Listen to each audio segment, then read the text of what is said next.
اعوذ باللہ من الشیطان الرجیم بسم اللہ الرحمن الرحیم وَلَقَدْ آتَيْنَا لُقْمَانَ الْحِكْمَةَ أَنِ اشْكُرْ لِلَّهِ وَمَنْ يَشْكُرْ فَإِنَّمَا يَشْكُرُ لِنَفْسِهِ وَمَنْ كَفَرَ فَإِنَّ اللَّهَ غَنِيٌّ حَمِيدٌ وَإِذْ قَالَ لُقْمَانُ لِابْنِهِ وَهُوَ يَعِظُهُ يَا بُنَيَّ لَا تُشْرِكْ بِاللَّهِ إِنَّ الشِّرْكَ لَظُلْمٌ عَظِيمٌ إِلَى قَوْلِهِ يَا بُنَيَّ أَقِمِ الصَّلَاةَ وَأْمُرْ بِالْمَعْرُوفِ وَانْهَ عَنِ الْمُنْكَرِ وَاصْبِرْ عَلَى مَا أَصَابَكَ إِنَّ ذَلِكَ مِنْ عَزْمِ الْأُمُورِ وقال تبارک و تعالی اننی انا اللہ لا الہ الا انا فاعبدنی واقم الصلاۃ لذکری صدق اللہ العظیم۔ محترم لطف الرحمان صاحب ناظم قرآن کالج، محترم پروفیسر حافظ محمد فاضل صاحب رئیس شعبہ عربی و اسلامیات، محترم میجر ریٹائرڈ فتح محمد صاحب ناظم دارالمقامہ اور عزیز طلبہ،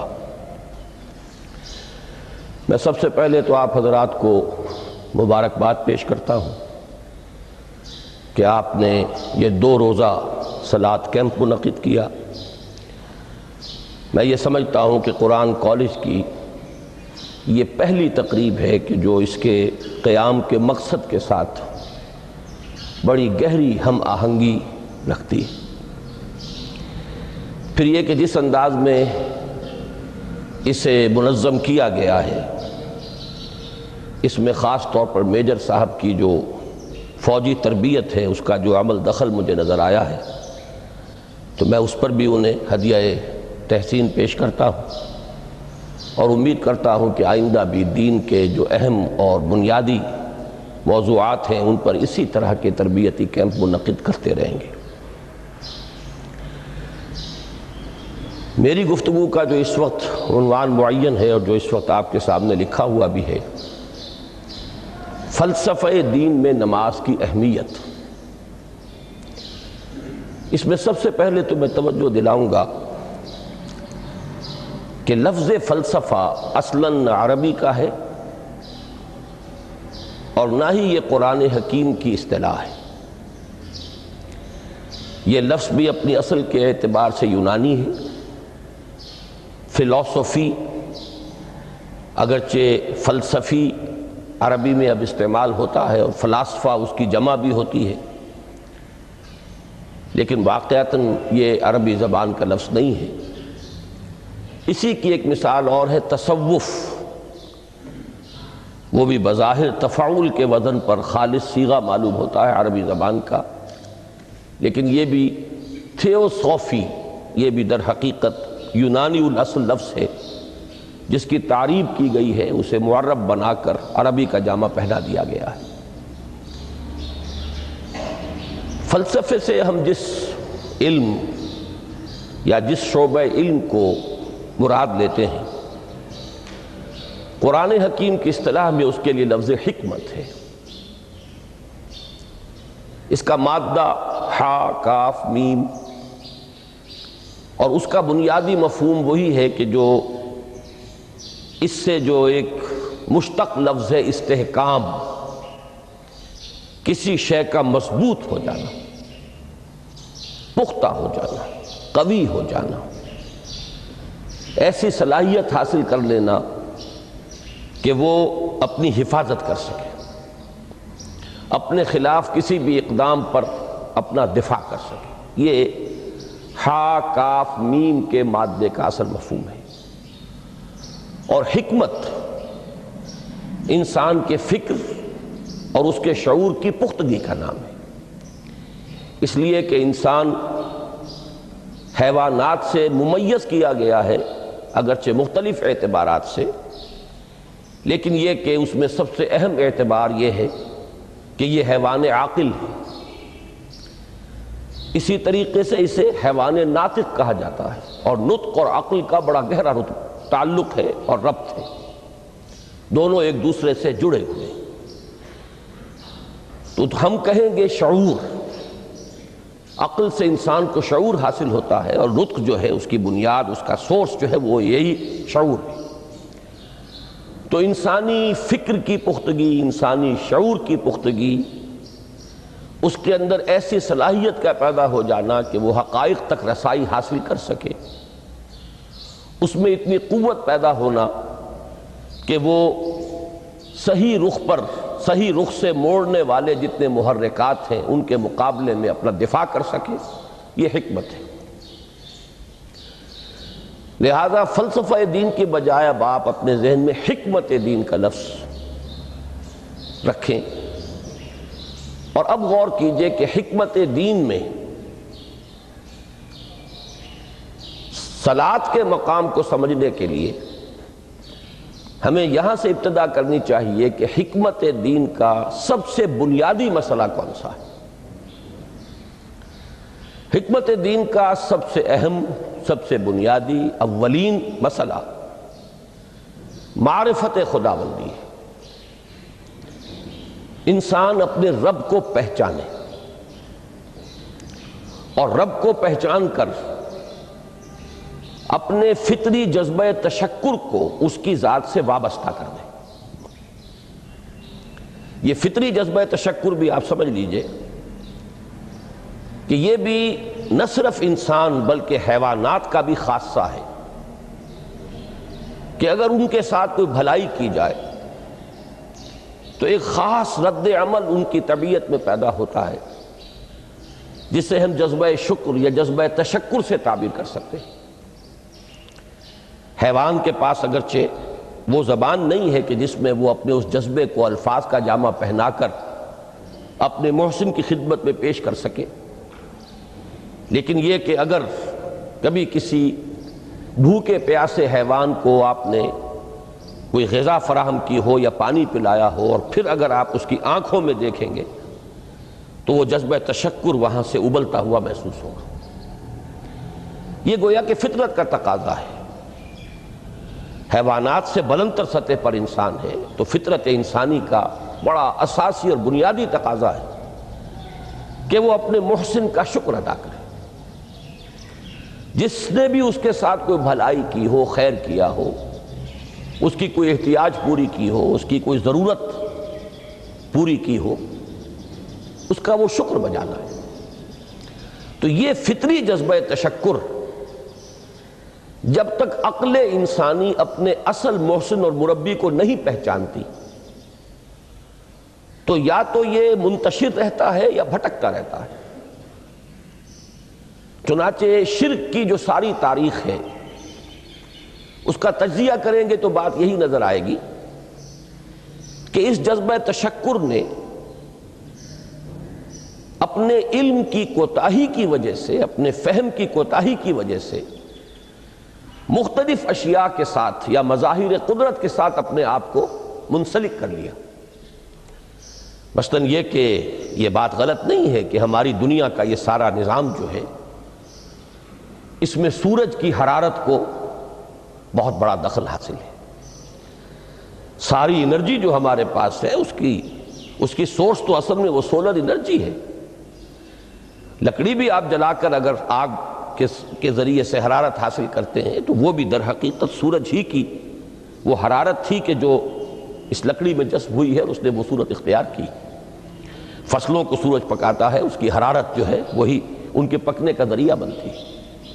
لہذا انسان نے یہ سمجھا کہ ہمارا سب سے بڑا محسن یہ ہے، لہذا اس کے آگے ہاتھ جوڑ دیے، اس کو سجدہ کیا، اسے معبود بنا لیا۔ اسی پر آپ قیاس کرتے چلے جائیے، جس جس چیز کے بارے میں احساس ہوا کہ اس کے ساتھ ہماری کوئی بھلائی وابستہ ہے، یہ ہمارے لیے کسی خیر کا ذریعہ ہے، اس کے سامنے انسان جھک گیا اور اس کے اظہار تشکر کے لیے اس نے مراسم عبودیت ایجاد کر لی۔ تو عقل انسانی کی اصل معراج یہ ہے کہ وہ اپنے اصل مربی کو پہچانے، اپنے اصل رب کی معرفت حاصل ہو جائے، کہ یہ تمام مظاہر فطرت، مظاہر قدرت، اگرچہ یہ سب ہیں اس دنیا میں، اس کے نظام کو مختلف پہلوؤں سے ان کے ساتھ وابستہ کیا گیا ہے، لیکن یہ سب خود کسی اور کی ربوبیت کے مظہر ہے۔ کوئی اور ہے جو ان سب کا خالق ہے، کوئی اور ہے کہ جس نے ان کے لیے یہ سارا نظام بنایا ہے۔ تو ایک ہی چھلانگ میں انسان پھر وہاں پہنچتا ہے اور اپنے اصل رب اور مربی کو پہچان کر اب اپنے پورے جذبہ تشکر کو اس کی ذات کے ساتھ منسلک کر دیتا ہے۔ یہ میں نے خلاصہ عرض کیا آپ کے سامنے سورہ لقمان کے دوسرے رکوع کی اس پہلی آیت کا، جس میں اللہ تعالیٰ نے حضرت لقمان کے حوالے سے حکمت اور حکمت کا جو منطقی اور لازمی نتیجہ ہے دونوں چیزوں کو بیان کر دیا۔ وَلَقَدْ آتَيْنَا لُقْمَانَ الْحِكْمَةَ أَنِ اشْكُرْ لِلَّهِ، ہم نے لقمان کو حکمت عطا کی کہ کر شکر اللہ کا۔ فطرت سلیمہ کا تقاضا شکر، محسن کے لیے، مربی کے لیے، اور عقل کی معراج اپنے اصل محسن اور مربی کو پہچان لینا، اسی کا نام حکمت ہے۔ حکمت عقل صحیح اور فطرت سلیمہ کے امتزاج سے وجود میں آتی ہے، جس کا نتیجہ شکر رب ہے یا معرفت رب۔ تو یوں سمجھئے کہ حکمت دین کا اساسی مسئلہ یہ، باقی سارے مسائل اب یہیں سے آگے چلیں گے۔ اس کے لیے یہ بات اگر آپ نے منتخب نصاب کے وہ اسباق پڑھ لیے ہوں تو یہ چیزیں سامنے آ چکی ہوں گی کہ اس کے لیے قرآن کا اسلوب یہ ہے کہ آیات کے حوالے سے انسان کے اندر معرفت رب کو جگایا جاتا ہے۔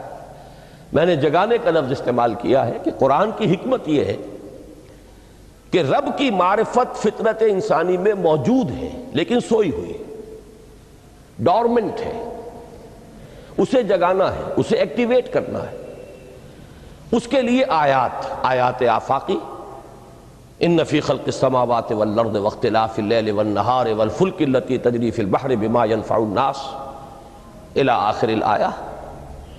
اسی طرح آیات انفسی، وفی انفسکم افلا تبصرون، سنریہم آیاتنا فی الآفاق وفی انفسہم حتی یتبین لہم انہ الحق۔ لیکن ان آیات آفاقیہ کی طرف بھی صحیح نقطہ نظر سے متوجہ کرنے کے لیے اور انسان کے اندر کی اس سوئی ہوئی معرفت رب کو جگانے کے لیے سب سے زیادہ مؤثر آیات قرآنیہ ہیں۔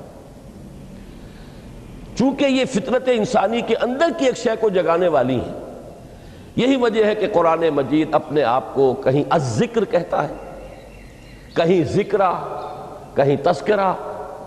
یہ تو یاد دہانی ہے، تمہارے اپنے اندر معرفت رب موجود تھی یا موجود ہے، لیکن یا تمہیں اس کا شعور نہ تھا، وہ تمہارے شعور کی سطح پر نہیں آئی تھی، یا یہ کہ آئی تھی لیکن پھر تم اسے بھول گئے ہو، ذہول کے پردے پڑ گئے۔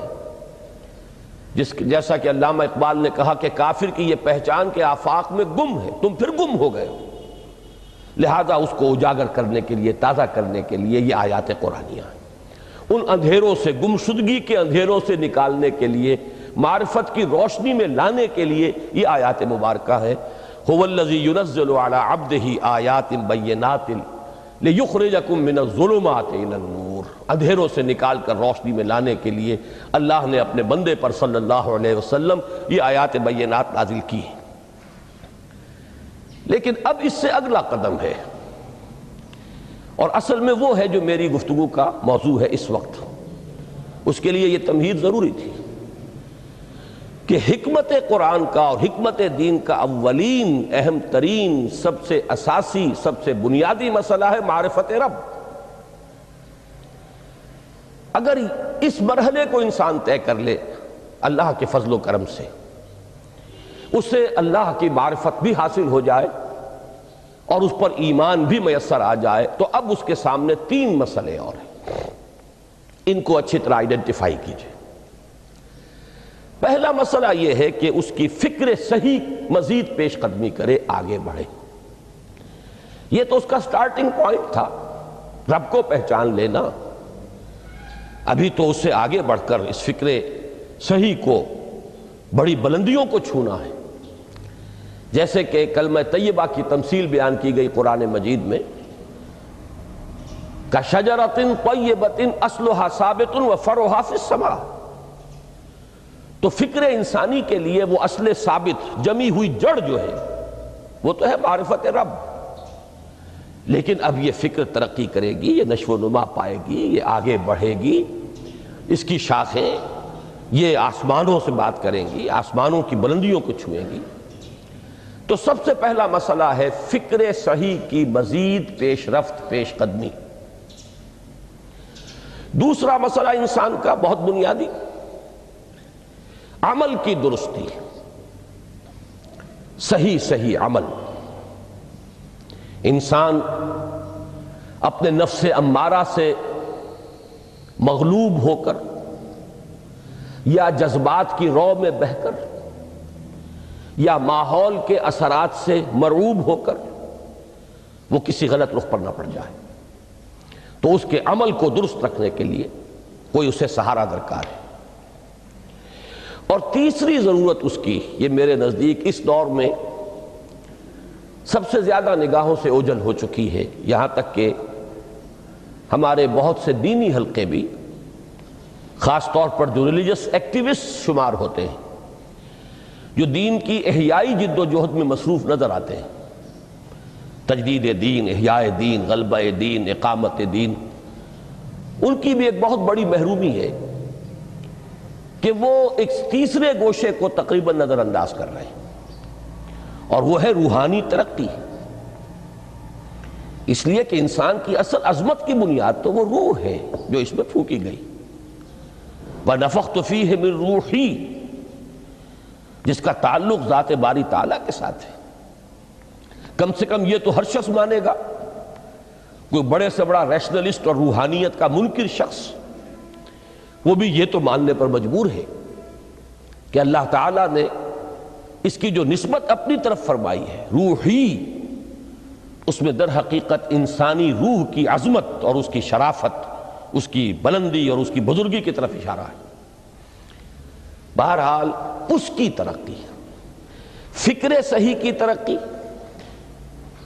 نمبر 2، عمل کی درستی، اس میں افراط و تفریط نہ ہو، اس میں انسان نفس امارہ سے مغلوب ہو کر یا جذبات کی رو میں بہہ کر یا ماحول کے اثرات سے متاثر ہو کر کوئی غلط اور غیر متوازن راستہ اختیار نہ کر لے.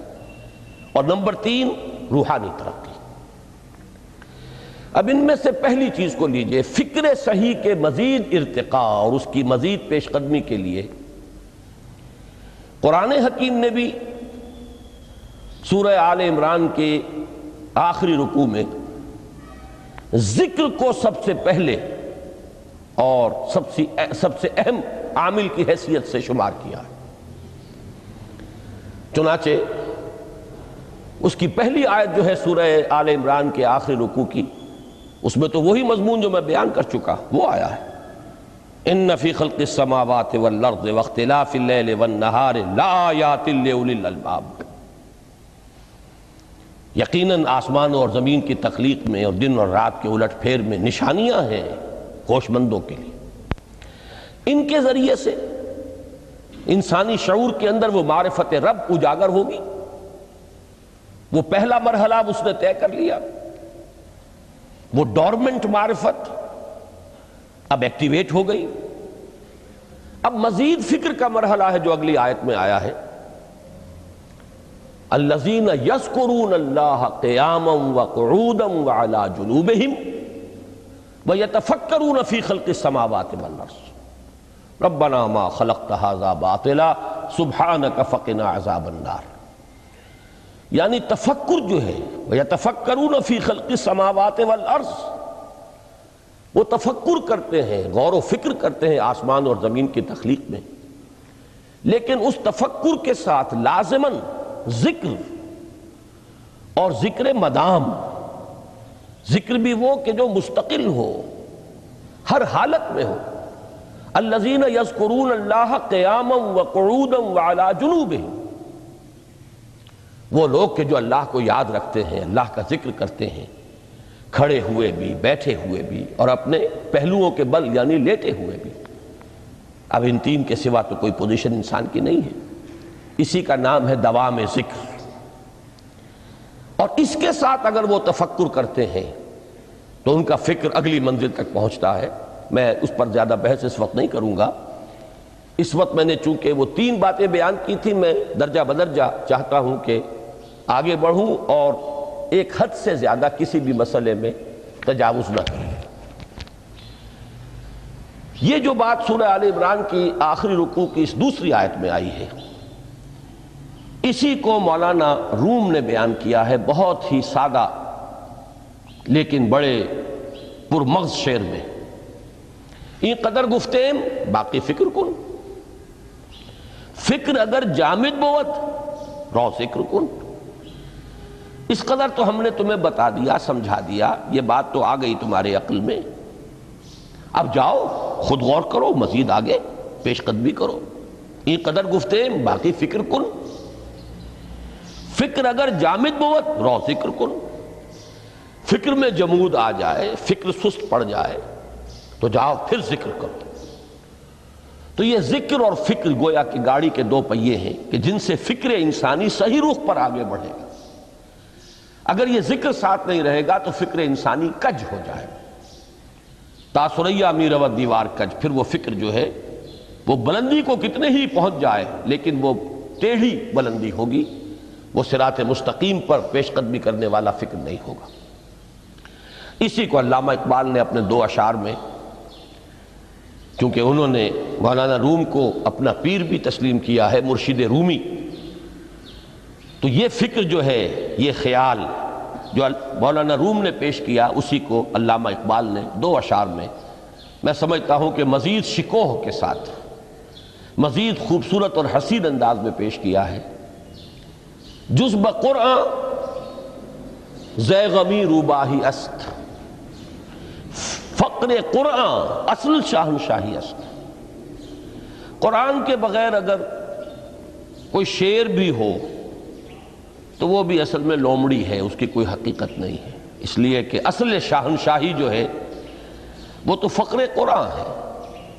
اب فقر قرآن کیا ہے؟ فقر قرآن اگر آپ لکھا ہوا دیکھیں گے اس کو تو اس کے آگے یہاں اب سوالیہ نشان آ جائے گا۔ فقر قرآن یعنی سوچو فقر قرآن کیا ہے، اور جواب ہے اختلاط ذکر و فکر۔ فقر قرآن امتزاج سے وجود میں آتا ہے کہ اس میں ذکر بھی ہو، فکر بھی ہو۔ اور فکر را کامل نہ دیدم جز بے ذکر، میں نے فکر کو کبھی بھی اپنی منزل مقصود تک پہنچتا ہوا نہیں پایا جب تک کہ اس کے ساتھ ذکر نہ ہو۔ تو پہلی شے تھی فکر انسانی کی صحیح رخ پر مزید پیش قدمی اور پیش رفت، اور اس کے لیے لازم ہے ذکر و فکر کا امتزاج۔ دوسری چیز کو لیجئے عمل کی درستی۔ اس عمل کی درستی کے لیے اللہ تعالیٰ کے ساتھ ایک گہرے تعلق کی ضرورت ہے، اس لیے کہ صبر کی بحث میں یہ مضامین شاید آپ کے سامنے آ گئے ہوں کہ صبر، جہاں مصیبت پر صبر ہوتا ہے،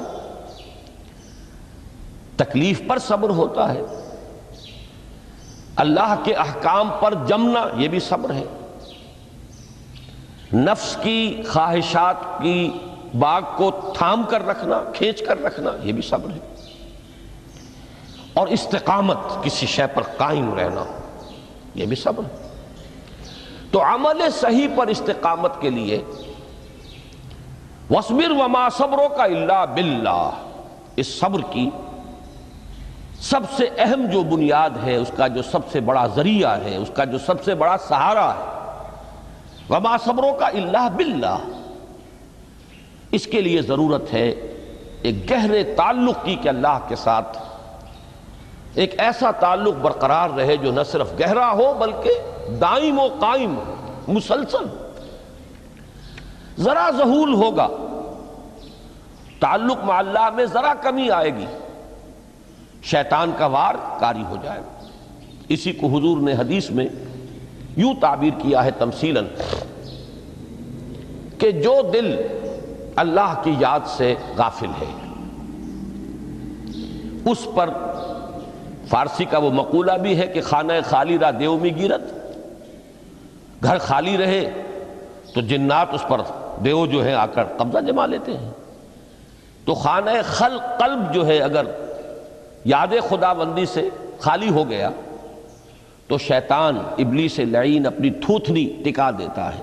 یہ لفظ آتا ہے سور کے منہ کے لیے تھوتنی، جس طرح اس کا نکلا ہوا سا منہ ہوتا ہے آگے، تو یہ لفظ استعمال کیا گیا کہ وہ اپنی تھوتنی انسان کے دل پر جما کر اور پھوکے مارنی شروع کر دیتا ہے۔ تو شیطان کو موقع ہی تب ملتا ہے جب انسان کے تعلق مع اللہ کے اندر کمی ہو، وہ خانہ بالکل خالی ہو گیا ہو یا اتنا ضعیف ہو گیا ہو کہ کل عدم ہو جائے، گویا کہ نہیں۔ تیسری چیز کی طرف آئیے، روحانی ترقی۔ روحانی ترقی کے لیے میں ایک اصطلاح آپ کے سامنے لا رہا ہوں، اس سے مراد کیا ہے؟ روحانی ترقی کے لیے ہماری دینی اصطلاح ہے تقرب الی اللہ، اللہ سے قریب تر ہوتے چلے جانا۔ اس پر میرا ایک کتابچہ بھی ہے، تقرب الی اللہ کے دو مدارج، دو درجے، جو در حقیقت ایک حدیث نبوی علیہ الصلاۃ والسلام ہی پر مبنی ہے کہ حضور نے ایک درجہ قرار دیا ہے تقرب بالفرائض، فرائض کے ذریعے سے انسان اللہ کا قرب حاصل کرے۔ ایک ہے تقرب بالنوافل، نوافل کے ذریعے سے اللہ کا قرب حاصل کرے۔ ان میں کیا نسبت و تناسب ہے، اہمیت کے اعتبار سے کون بڑھ کر ہے، بلندی کے اعتبار سے کون بڑھ کر ہے، یہ تمام مسائل میں نے اپنی اس تقریر میں بیان کیے تھے جو اس کتابچے میں شائع ہوئی ہے۔ اس وقت میں اس کی تفصیل میں نہیں جا رہا، صرف یہ تذکرہ اس لیے کر رہا ہوں کہ جن کو بھی خواہش ہو جائے وہ اس کا مطالعہ کرے۔ ہماری اس وقت کی گفتگو سے وہ کتابچہ اس جگہ پر منسلک ہوگا۔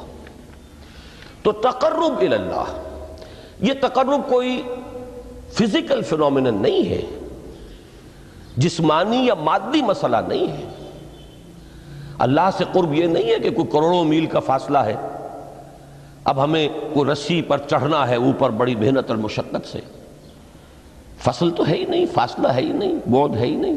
نحن اقرب الیہ من حبل الورید، ہم تو انسان سے اس کی شہرگ سے بھی زیادہ قریب ہیں۔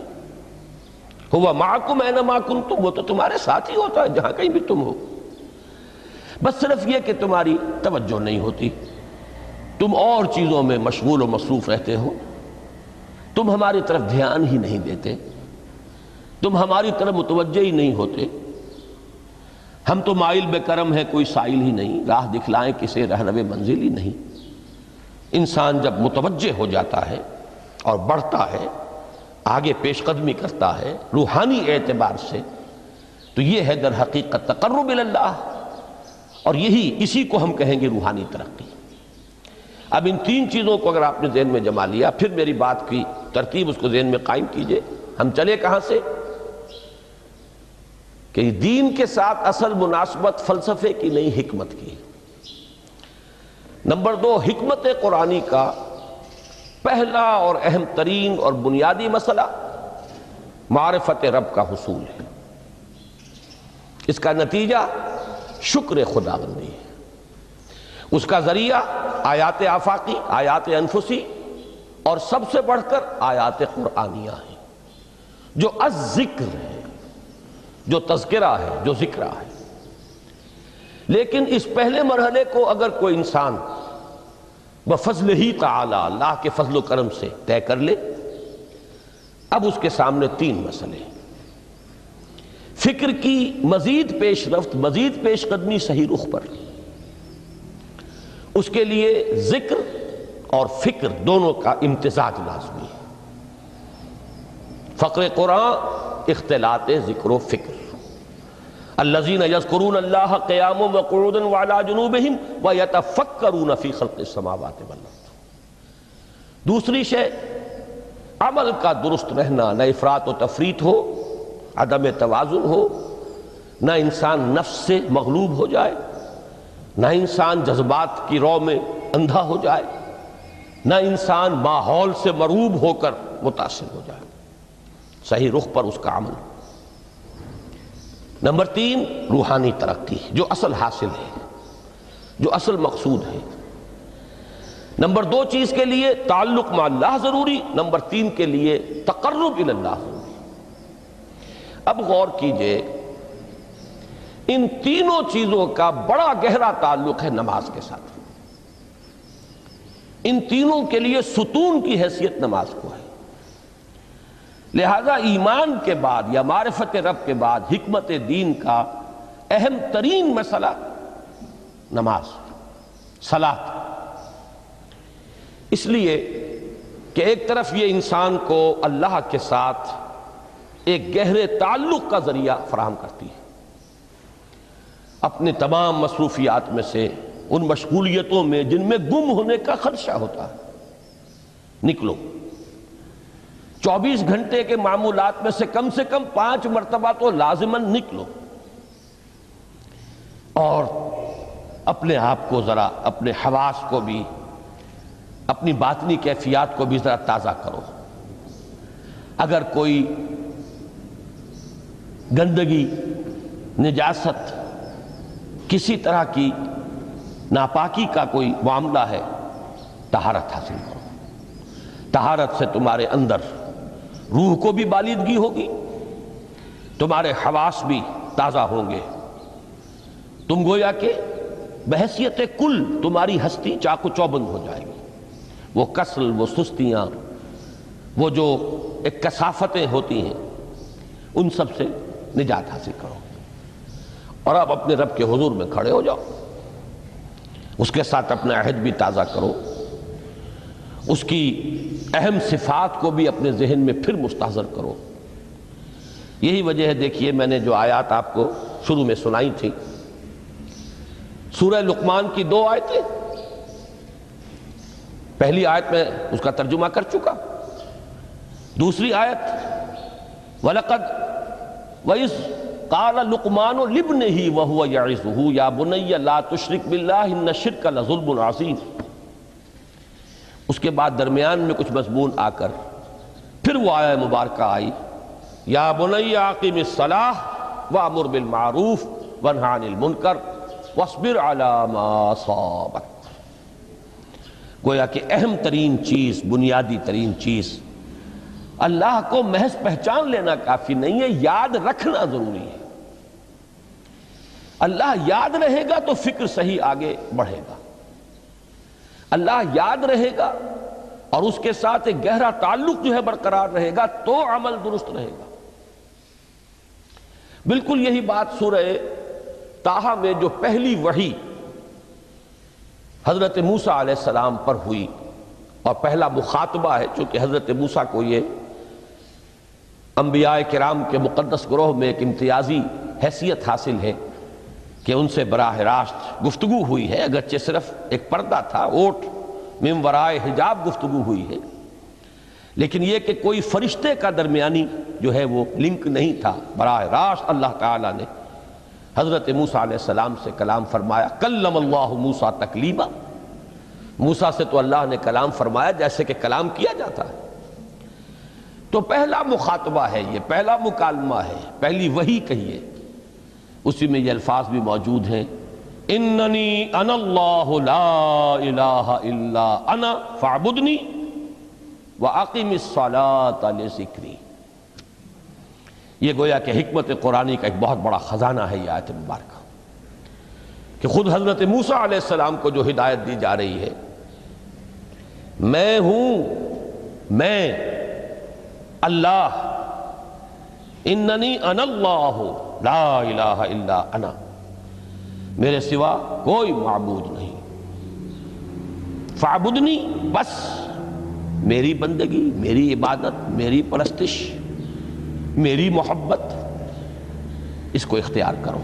وَأَقِمِ الصَّلَاةَ لِذِكْرِي، اور نماز کو قائم رکھو میری یاد کے لیے۔ بلکہ اسی سلسلہ کلام میں آگے چل کر سورہ طٰہٰ میں آتا ہے کافی گفت و شنید کے بعد جب حضرت موسیٰ نے کچھ معذرت بھی کی، کچھ دعائیں بھی کی، اللہ نے ایک دعا قبول بھی کی کہ ان کے بھائی کو بھی شریک کر دیا، حضرت ہارون کو بھی۔ اس کے بعد پھر جب فرمایا کہ اب جاؤ فرعون کی طرف، تو اس میں فرمایا وَلَا تَنِيَا فِي ذِكْرِي، اور دیکھنا یہ جو عظیم مشن تمہارے کندھے پر آ گیا ہے، بڑا بھاری اور کٹھن ایک فرض ہے جو تم پر عائد ہو گیا ہے، اس کے لیے سب سے بڑی تمہارے پاس جو قوت کا ذریعہ ہے وہ نماز ہے۔ اقیم فَلَا تَنِيَا عَنْ ذِكْرِي، میری یاد میں کبھی غفلت نہ کرنا، اس میں کبھی کوئی کمی نہ آنے دینا۔ جیسا کہ میں نے عرض کیا تھا کہ جیسے ہی وہ تعلق جو ہے کمزور پڑتا ہے یا منقطع ہو جائے معاذ اللہ، تو پھر انسان گویا کہ شیطان کے لیے ایک لقمہ تر بن جاتا ہے۔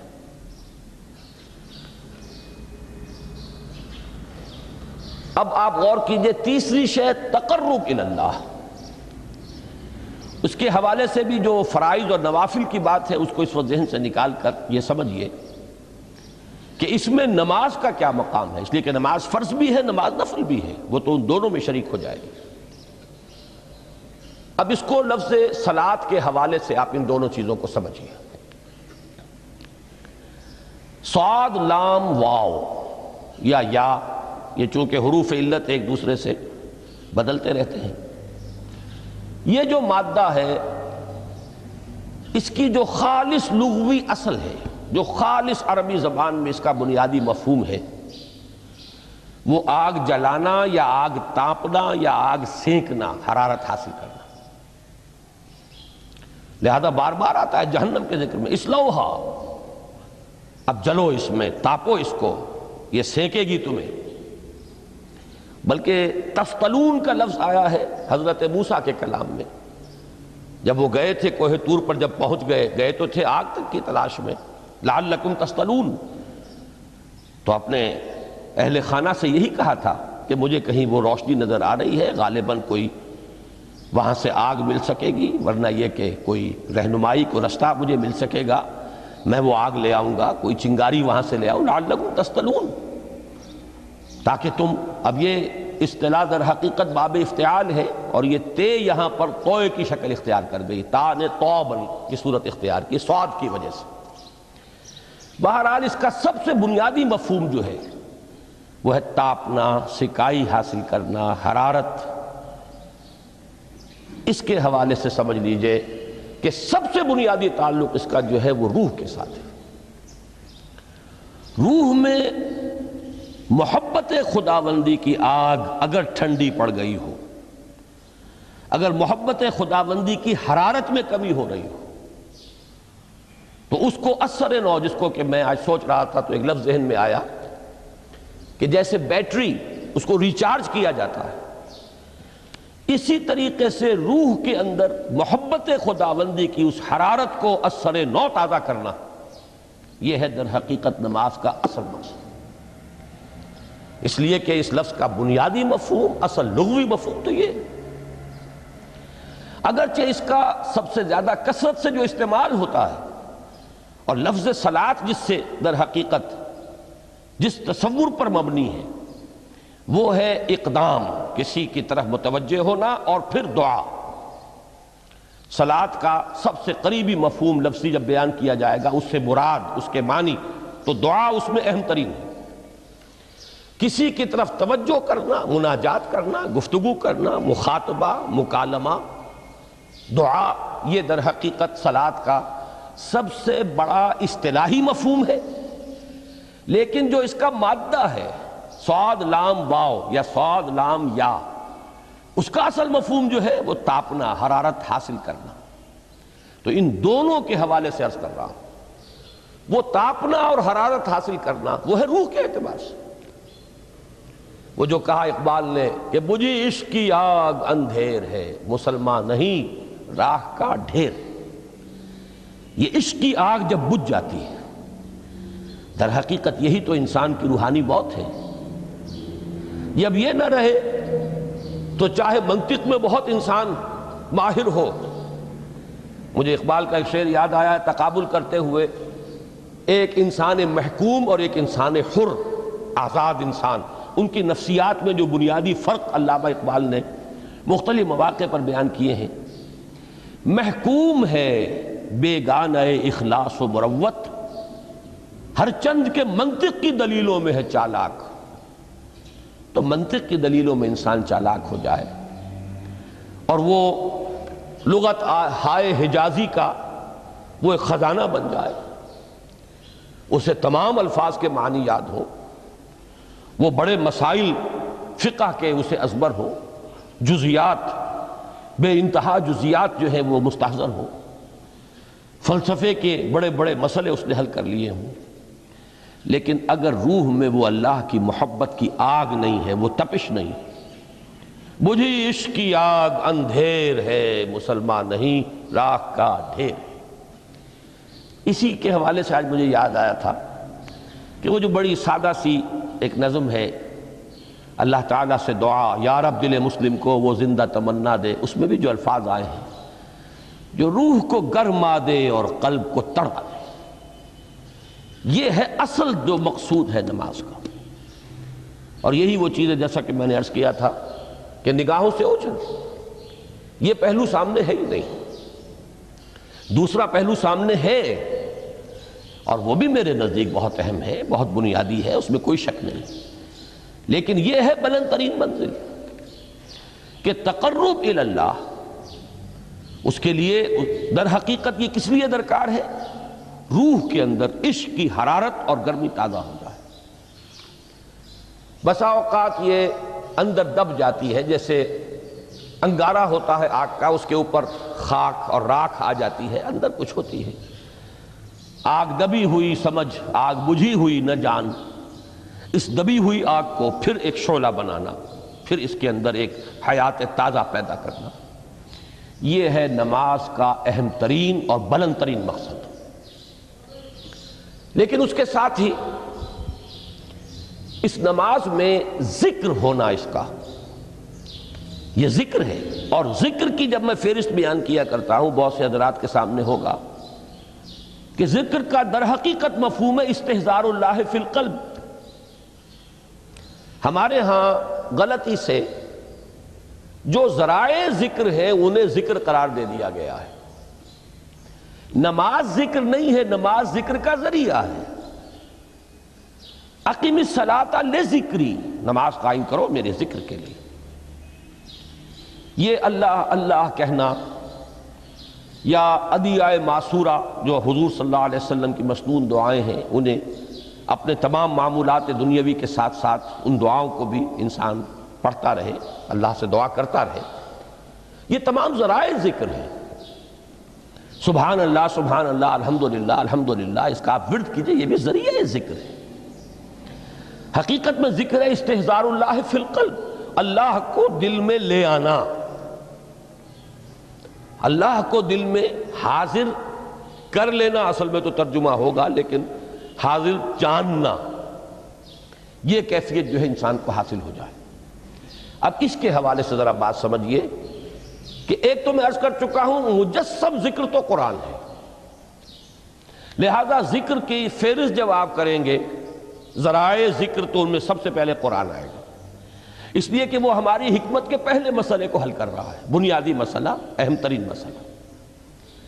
دوسرے نمبر پر ذکر جو ہے، اب اس کے لیے کچھ اصطلاحات جو میرے مختلف دروس میں شاید آپ کے سامنے بعد میں آئیں یا پہلی آ چکی ہوں، ان کے حوالے سے میری بات سمجھیے۔ ایک ذکر غیابی ہے، تھرڈ پرسن میں، صیغہ غائب میں اللہ کی یاد کرنا، اللہ اکبر اللہ اکبر اللہ اکبر۔ اب یہ اللہ اکبر جو ہے یہ جملہ اسمیہ خبریہ ہے، ایک حقیقت کی تکرار آپ کر رہے ہیں، اللہ سب سے بڑا ہے، اللہ سب سے بڑا ہے، سبحان اللہ سبحان اللہ سبحان اللہ۔ یہ در حقیقت ذکر غیابی ہے کہ آپ اس میں مخاطب نہیں ہے اللہ سے، ایک ذکر خطابی کہیں یا ذکر حضوری کہیں، جس میں مکالمہ ہوتا ہے، جس میں گفتگو ہوتی ہے۔ تو نماز در حقیقت ذکر حضوری اور ذکر خطابی کی بلند ترین شکل ہے۔ اس لیے میں نے عرض کیا تھا کہ نماز کے لفظ یا صلاۃ کے لفظ یہ اصطلاحی معنی جو اکثر و بیشتر کیے جاتے ہیں وہ ہے دعا، اور دعا میں ہوتا کیا ہے؟ مکالمہ ہے، مخاطب، اے اللہ، اے میرے رب، اے پروردگار۔ پھر یہ کہ اس میں اقدام اور کسی کی طرف متوجہ ہونا، یہی وجہ ہے کہ افتتاح صلاۃ، نماز کو شروع کرنے کے لیے ایک تو وہ الفاظ جو قرآن مجید میں آئے ہیں، انی وجہت وجہی للذی فطر السماوات والارض حنیفا وما انا من المشرکین، یہ ہے توجہ کا ارتکاز، بشرطے کہ یہ صرف الفاظ ہی نہ نکل رہے ہوں، واقعتاً یہ تعبیر ہو اس وقت کی انسان کی نفسیاتی کیفیت کی، کہ شعوری طور پر وہ فیصلہ کرتا ہے کہ اب میں منقطع ہو رہا ہوں، ہر چہار طرف سے اپنی توجہ کو ہٹا کر، ہر مسئلے سے اپنے آپ کو خالی و ذہن کر کے، یعنی ظاہری اور باطنی دونوں اعتبار سے میں اپنی توجہ کا ارتکاز کر رہا ہوں اس ذات کی طرف جس نے آسمانوں اور زمین کو پیدا کیا، اور بالکل یکسو ہو کر رہا ہوں۔ انی وجہت وجہی للذی فطر السماوات والارض حنیفا وما انا من المشرکین۔ اور دوسری وہ جو دعا جس سے ہم افتتاح کرتے ہیں اپنی نماز کا، دیکھیں اس میں خطاب کا کس قدر اہتمام ہے۔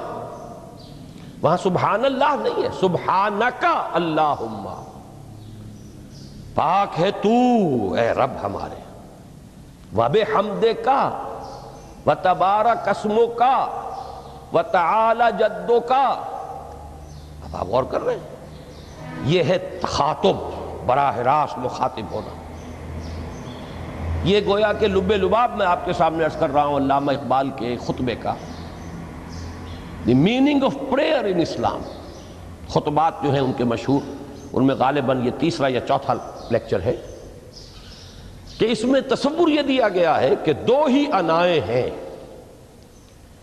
ایک انائے کبیر اننی انا اللہ لا الہ الا انا، یہ وہ انائے کبیر ہے، انائے مطلق ہے، میں، بہت بڑی میں، جس کو کہ علامہ اقبال نے کہا دی بگ آئی ایم۔ یہ بگ آئی ایم جو ہے وہ سورہ طٰہٰ کی اس آیت میں ہے، اور میرے علم کی حد تک کوئی اور مقام نہیں ہے جس میں اس قدر جلال ہو۔ اللہ نے اس طور سے اپنی انانیت کبریٰ اور انانیت مطلقہ کا اظہار اس بلند آہنگ کے ساتھ کیا ہو، اننی انا اللہ لا الہ الا انا۔ وہ انائے کبیر اور یہ انائے صغیر، یہ انائے محدود، یہ چھوٹی سی ایک انا ہے، میں، یہ میں ہوں۔ آپ جب کہتے ہیں میں، بڑی محدود سی ایک انا، دی فائنائٹ ایگو، انائے محدود اور انفائنائٹ ایگو۔ اور صلاۃ اصل میں کیا ہے؟ اس چھوٹی انا کا بڑی انا کے سامنے آ کر، روبرو ہو کر، وہ جو کبھی ٹیلی ویژن کا ایک پروگرام ہوا کرتا تھا، روبرو ہو کر خطاب۔ ایک ہے وہ صیغہ غائب میں تکرار، سبحان اللہ، سبحان، وہ بھی بہت اہم ہے، اس کا اپنی جگہ پر فائدہ ہے، لیکن ہر شے کے درجے ہیں۔ اگر حفظ مراتب نہ کنی زندگی، اگر آپ ان کے درجوں کا علیحدہ علیحدہ لحاظ نہیں کریں گے تو غلط رخ پر پڑ جائیں گے۔ تو یہ جو دو ذکر خطابی یا ذکر حضوری ہے، نماز اصل میں اس کی بلند ترین شکل ہے۔ یہی وجہ ہے کہ سبحانک اللہم وبحمدک وتبارک اسمک وتعالی جدک ولا الہ غیرک۔ اس کا کی جس قدر تکرار یہاں پر ہے، آپ نے غور کیا، اس میں خطاب ہے۔ یا پھر یہ کہ یہ کا کی اس طرح کی تکرار آپ کو دعائے قنوت میں ملے گی، اللہم انا نستعینک ونستغفرک ونؤمن بک ونتوکل علیک ونثنی علیک الخیر ونشکرک ولا نکفرک۔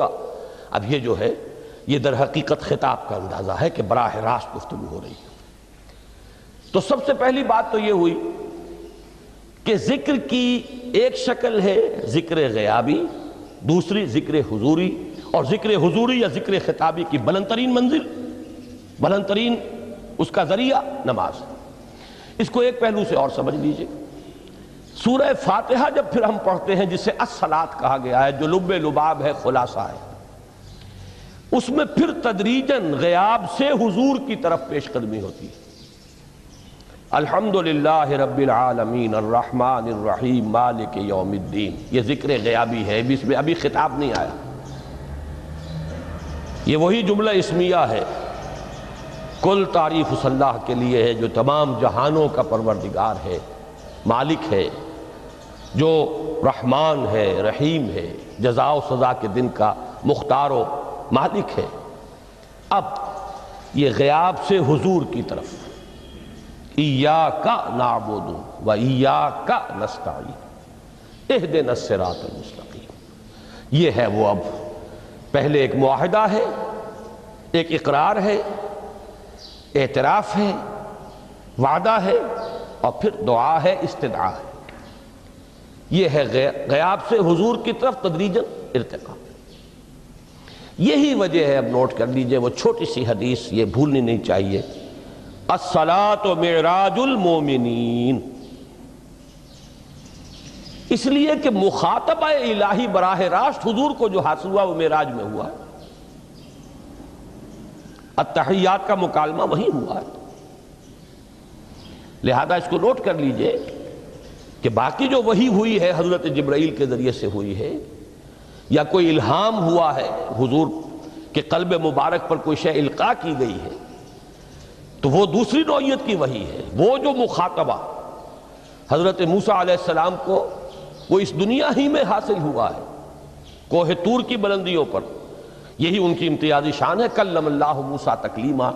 یہ براہ راست مخاطبہ جو ہے یہ حضور صلی اللہ علیہ وسلم کو معراج کی شب یہ آپ کو حاصل ہوا، اور حضور نے اسی لیے نماز کو معراج المومنین قرار دیا، اس لیے کہ اس میں وہی براہ راست مخاطبہ اور مکالمہ اور وہی گفتگو ہے جو ہو رہی ہے۔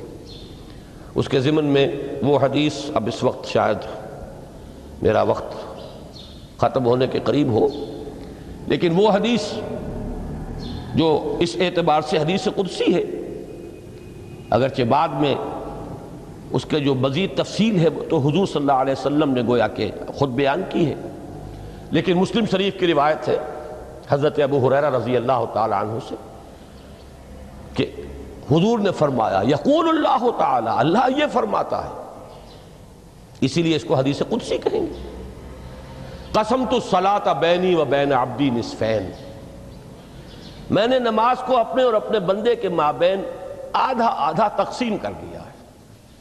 اب یہاں تک تو جملہ ہے اللہ کا، یہ ہے حدیث قدسی۔ اب آگے جو ہے نریشن اس کی جو ہے حضور صلی اللہ علیہ وسلم کی جانب سے ہے، یعنی خبر دے رہے ہیں وہ اللہ کی طرف سے ہی۔ ویسے تو تمام احادیث ہی گویا کہ ہم سمجھتے ہیں انسپائرڈ تو اللہ کی طرف سے ہی ہے، لیکن یہ کہ جہاں صراحت ہو کہ اللہ کہتا ہے وہ حدیث قدسی ہے۔ تو یقول اللہ تعالی قسمت الصلاۃ بینی و بین عبدی نصفین، یہاں تک تو حدیث قدسی ہے۔ اب دوسری عام حدیث ہے، اذا قال العبد الحمد للہ رب العالمین یقول اللہ تعالی حمدنی عبدی، جب بندہ کہتا ہے الحمدللہ رب العالمین، پروردگار کہتا ہے میرے بندے نے میری حمد کی۔ جب بندہ کہتا ہے الرحمن الرحیم، پروردگار فرماتا ہے اثنا علی عبدی، میرے بندے نے میری ثنا کی، بڑی تعریف کی۔ جب بندہ کہتا ہے مالک یوم الدین، اللہ فرماتا ہے مجدنی عبدی، میرے بندے نے میری بڑی بزرگی بیان کی ہے، تمجید کی ہے۔ پھر جب بندہ کہتا ہے ایاک نعبد و ایاک نستعین، اللہ فرماتا ہے ھذا ما بینی و بین عبدی ولعبدی ما سأل، یہ ہے میرے اور میرے بندے کے درمیان۔ یہ تو معاہدہ ہے نا، معاہدے میں تو دو فریق جکڑے جاتے ہیں، بند جاتے ہیں، یہ میرے اور میرے بندے کے درمیان ہے، اور میرے بندے نے جو طلب کیا میں نے دیا، اس لیے کہ اس میں طلب بھی تو ہے، ایاک نستعین، تیری مدد چاہتے ہیں، یہ طلب ہے، اسی کی شرح ہے جو اب آخری تین آیتیں ہیں، پروردگار ہم تیری مدد چاہتے ہیں، پروردگار ہم تیری ہی بندگی کرتے ہیں اور کریں گے، اور تیری ہی مدد چاہتے ہیں، چاہیں گے۔ اگر حال میں اس کا ترجمہ کریں گے زمانہ حال کے اعتبار سے، اس لیے کہ فعل مضارع میں تو دونوں موجود ہیں، شامل ہیں۔ تو یہ ایک اعتراف ہے، اظہار حال ہے۔ اللہ کرے کہ وہ واقعتاً صحیح اظہار حال ہو، ہم واقعی اللہ کی بندگی کرتے ہوئے یہ کہیں کہ ایاک نعبد، ورنہ اگر ہماری اصل صورتحال سے وہ مطابقت نہ رکھتا ہو تو پھر تو ایک طرح کا جھوٹ ہو جائے گا، غلط بیانی ہو جائے گی۔ ایاک نعبد، تیری ہی بندگی کرتے ہیں، اور مستقبل میں کیجئے، کریں گے، یہ ہے عہد۔ تیری ہی مدد چاہتے ہیں، تجھی سے مدد طلب کرتے ہیں، تجھی سے مدد چاہتے رہیں گے، اس کے لیے فرمایا وَلِعَبْدِ مَا سَأَلَ۔ اور پھر اس کے بعد وہ استدعا ہے، اهدنا الصراط المستقیم صراط الذین انعمت علیہم غیر المغضوب علیہم ولا الضالین۔ اس حدیث میں اس کو ایک ہی جملے کو لیا گیا ہے، ایک ہی جملے کی حیثیت سے۔ جب بندہ یہ کہتا ہے تو اللہ فرماتا ہے ھذا لعبدی ولعبدی ما سأل، یہ خالص میرے بندے کے لیے ہے، اس بندے نے ایک درخواست پیش کی ہے اور میں نے گرانٹ کی، وہ اپلیکیشن، وہ ریکویسٹ گرانٹڈ ہم نے دے دی، ولعبدی ما سأل۔ یہ ہے اس کی تاثیر کا عالم، بشرطے کے معاملہ وہ شعور کے ساتھ، بشرطے کے مطابقت ہو ظاہر اور باطن کی، بشرطے کے مطابقت ہو قول اور فعل کی، تو اس کا اتنا اونچا مقام ہے کہ ایک ایک جملہ ادھر ادا ہوا، ادھر اللہ کی طرف سے ریسپانس مل رہی ہے۔ افلاک سے آتا ہے نالوں کا جواب آخر، اٹھتے ہیں حجاب آخر، کرتے ہیں خطاب آخر۔ یہ خطاب ہے، مخاطبہ ہے، مکالمہ ہے، یہ ہے اصل نماز۔ اسی لیے اسی کو کہا گیا نماز۔ البتہ اب اس سے آگے بڑھیے، ذکر کی ایک اور شکل بھی ہے، اور وہ ذکر عملی ہے۔ ایک تو ہم نے کہا اللہ اکبر، اللہ بہت بڑا ہے، سب سے بڑا ہے، یہ جیسا کہ میں نے عرض کیا ایک اعتبار سے تو ذکر غیابی ہو گیا۔ دوسرے یہ کہ یہ ایک فکری لسانی ذکر ہے، ہم نے کہہ دیا۔ ایک ہے اسی کے ساتھ ایک عملی ڈیمانسٹریشن، جب یہ کہتا ہوا انسان سیدھا سجدے میں گرتا ہے تو در حقیقت یہ اس اللہ اکبر کی تعمیل ہو رہی ہے۔ لہذا نماز میں جہاں ذکر غیابی بھی ہے، سورہ فاتحہ کی پہلی 3 آیات، جہاں الذکر کا حصہ بھی ہے، کچھ نہ کچھ قرآن آپ پڑھیں گے اس میں، پھر یہ کہ ذکر حضوری اور ذکر خطابی بھی ہے کہ آپ نے اللہ سے عہد و پیمان کیا، قول و قرار کیا، استدعا کی۔ اس کے ساتھ ہی ذکر عملی بھی ہے کہ جھکنا، اللہ کی تعظیم میں انسان جھکتا ہے۔ آپ اپنے کسی بزرگ سے جب ملاقات کرتے ہیں تو جھک کر سلام کرتے ہیں، تھوڑا سا جھکنا، زیادہ جھکنے کی تو اجازت نہیں ہے، لیکن یہ کہ تھوڑا سا خم آتا ہے، یہ بھی طبیعت کی بات ہے۔ میں سمجھتا ہوں فطرت میں جیسے شکر ہے ویسے ہی اس قدر تعظیم تو فطرت انسانی میں موجود ہے۔ آپ استاد کے سامنے آئیں گے، تھوڑا سا خم کھائیں گے، آپ اپنے کسی بڑے بزرگ رشتہ دار کے سے ملیں گے تو تھوڑا سا خم لا محالہ ہو جائے۔ یہ در حقیقت اس آپ کے فکر کی ایک عملی تعبیر، اس کا عملی مظہر ہے کہ آپ نے اس ہستی کی تعظیم کی ہے، اس کی عظمت کا اقرار اور اعتراف کیا ہے۔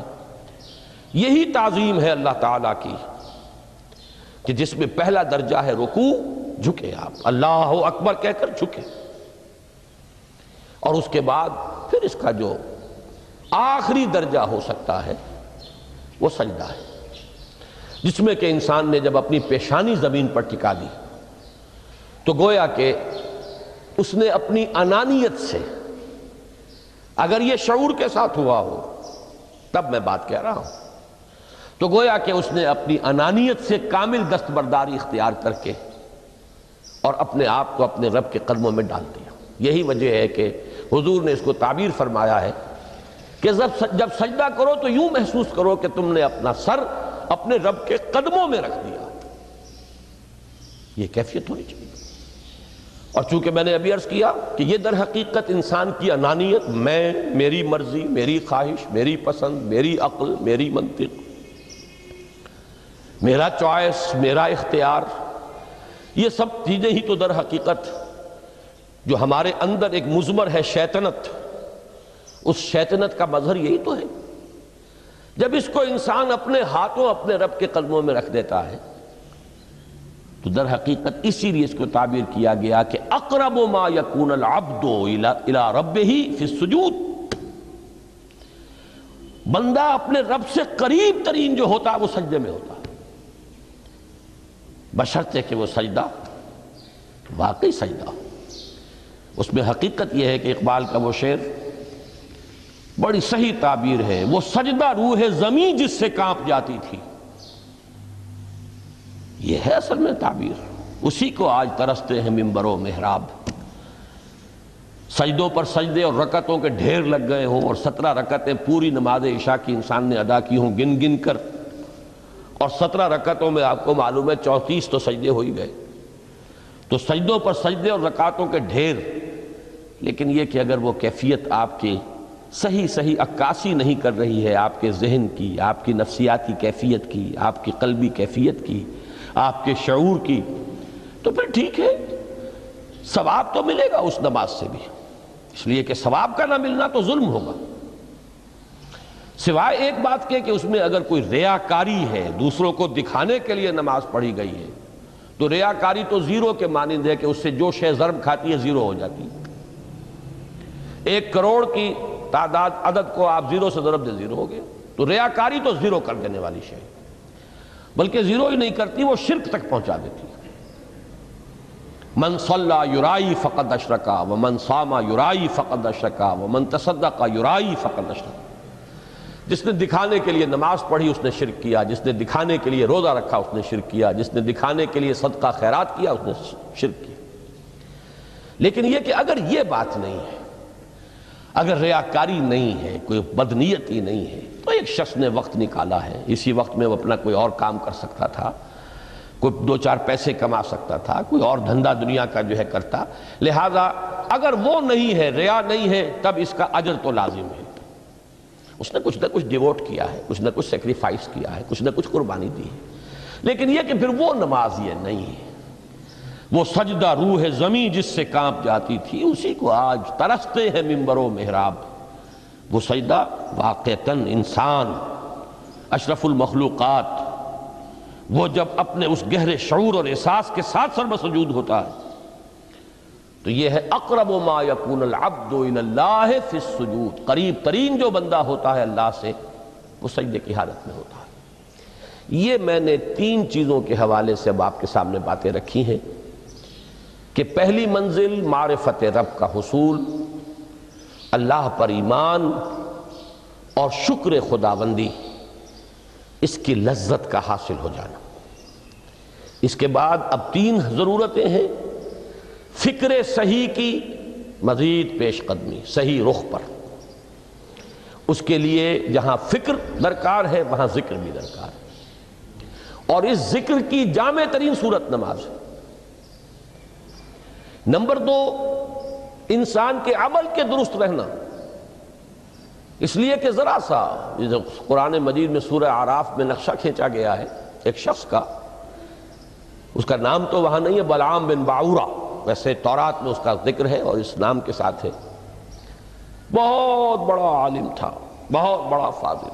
قرآن کے الفاظ ہیں، ہم نے اسے اپنی آیات عطا کی تھی، آتیناہ آیاتنا، اور ہم چاہتے تو اسے ابھی اور ترفع اور بلندی عطا کرتے، وَلَوْ شِئْنَا لَرَفَعْنَاهُ بِهَا وَلَكِنَّهُ أَخْلَدَ إِلَى الْأَرْضِ، لیکن وہ تو زمین ہی کی طرف دھنستا چلا گیا، اور کوئی ایک لغزش انسان کے لیے سارے کیے دھرے پر پانی پھیر سکتی ہے، ذرا سا عدم توازن اس کے رخ کو ٹیڑھا کر دے گا، اور جب ایک دفعہ ٹیڑھ ہو گئی تو شروع میں تو زاویہ جو ہے چاہے وہ 10 درجے کا ہی ہو، لیکن جیسے جیسے عمل کی وہ پیش قدمی ہوگی فاصلہ بڑھتا چلا جائے گا، انحراف شدید سے شدید تر ہوتا چلا جائے گا۔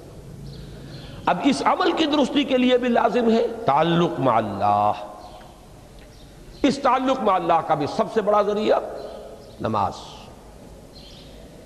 تیسری چیز روحانی بالیدگی، روحانی ترقی، تقرب الی اللہ، اس کے لیے اس اعتبار سے بھی کہ توجہ الی اللہ، ارتکاز توجہ اللہ کی طرف، انی وجہت وجہی للذی فطر السماوات والارض حنیفا وما انا من المشرکین، اور اس اعتبار سے بھی کہ اسی کے ذریعے سے وہ عشق کی بجھتی ہوئی چنگاری کو پھر بھڑکایا جا سکتا ہے۔ جو خاک میں دب گئی ہو اللہ کی محبت کی وہ حرارت جو ہے، اگر اس میں کچھ کمی آ گئی ہے تو اس کو جھاڑ کر، راکھ کو ہٹا کر اثر نو ایک حرارت پیدا کرنا، یہی وجہ ہے کہ نماز، صلاۃ جس مادے سے ماخوذ ہے اس کا بنیادی مفہوم یہی ہے، تاپنا، حرارت حاصل کرنا، آگ جلانا، آگ روشن کرنا۔ تو فلسفہ دین جس کے لیے صحیح لفظ ہے حکمت دین، اس کے اعتبار سے تو میری یہ گفتگو ہے۔ باقی ہے کہ نظام دین میں تین اعتبارات سے پھر نماز کی اہمیت آئے گی۔ نظام دین میں سب سے پہلے انفرادی سیرت کی تعمیر، ثانیاً معاشرے کی تنظیم،